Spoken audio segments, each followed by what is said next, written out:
ko ba't ganto?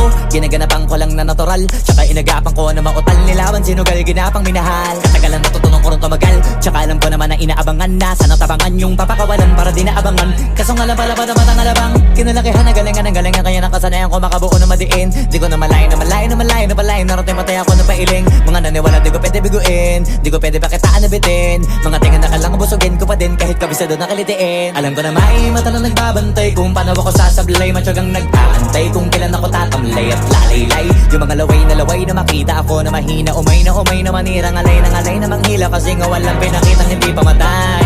Na napasarap mag-rap, ang daming nagbago mula nung kilalanin ang tao. Daming nagtulak sa'kin, palaging maging ganado, palaging plakado, pag kumalaw palaging planado. Daming pasabog, kailangan pag malawak ang sakop, ikaw din ang talo sa laban. Pag nabalot ng takot kung saan ka aabot, takutin lahat ng mahahakot. Yung dami ng pagod ay may sukli pag di ka madamot. At kung hindi ko tsinaga, baka nauwi na sa wala. Ganito pala to kalala, kita mo naman na napala. Paano ko hindi ko ginawa, yung iba di makahalata. Malaki na anak kataya, marami na pwede mawala, kaya di na pwede pabaya, hindi pwede puro mamaya, baka sa huli mapahiya. Totoo na parang himala lang mula sa iba ba tiningala. Matagal ko din na kinapakatagawa, di madapa yung kalidad, di mo na kita binabahan. Marami pa nagdududa, puro kilos ang inuuna. Ngayon kita mo namumunga, tumutubo na, pakarami ko nakukuha, pero di pa rin nalulula.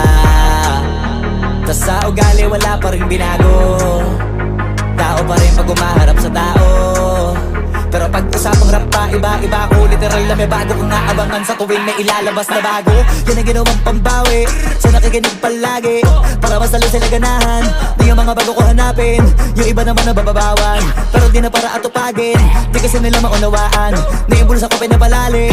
Kahit pa paano naman naganap ako paunti-unti, gumalaw ng pino, hindi maitatangging. Iba di na laking munti, pila may anting-anting sa galing, may malayong kuting, naging kambing sa dami ng hinahin na putahe, pwedeng akalaing malaking kantin. Yung iba nakahalata na sa pangalan at plaka, nagiging malalapit lalo pag babaliktad na binasa.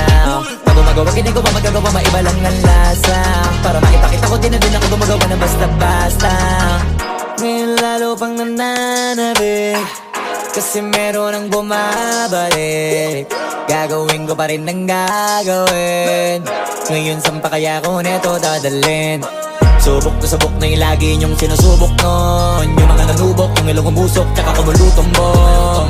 Ito na ngayon yung mga sinabihin yung gonggong, sa tuktok na kami tumutungtong, ito yung hindi niya matutunton. Tsaka ramdam nyo na rin pataas, kamay ng pataas, kada labas, kahit hindi madalas, palakas pa rin ang palakas. Sa amin na tong palabas, pabanas kaya nang mabanas, pagkausap ang Pinas, pasok kami dyan, hindi na mapapalabas. Huwag ka na magtaka ba't nangyari at papano, kasi kitang-kita nyo naman malinaw pa sa klaro. Sarili na lang ang tinatalo, oo wala nang iba halata, kasi nga nung yung uso na iba, o diba yung iba na bura. Nabago, yan ang ginawang pambawi sa nakikinig palagi, para mas lalo sila ganahan. Di yung mga bago ko hanapin, yung iba naman nabababawan, pero di na para atupagin.